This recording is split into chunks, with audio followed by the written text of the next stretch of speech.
2019 թվականի ապրիլին և հունիսին ԵԱՀԿ-ի Մինսկի համանախագահներ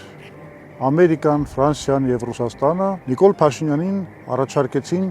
խաղաղության մի պլան։ Այդ պլանը երանելի մի փաստաթուղթ էր հայկական կողմի համար, քանի որ այն երաշխավորված խաղաղություն էր հաստատում, ընդ որում միջազգայինորեն երաշխավորված խաղաղություն, եւ հայկական կողմը պահպանում էր իր վերահսկողությունը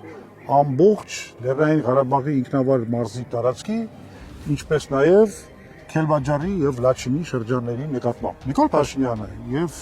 Զորաբ Նացականյանը թաքցրեցին այդ փաստաթուղթը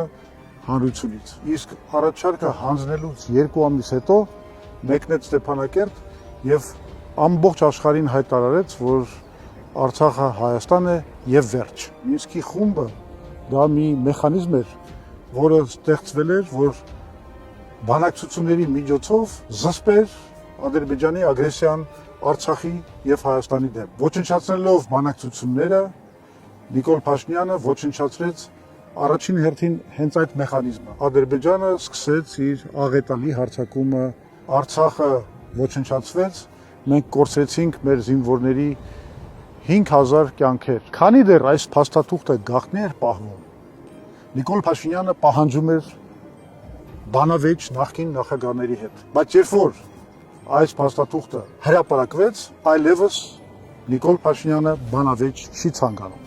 Բայց ինքը պետք է պատասխանի հայ ժողովրդի առաջ եւ պատմության առաջ։ Այս ամբողջ պատմությունը ցույց է տալիս, որ իդեմս Նիկոլ Փաշինյանի մենք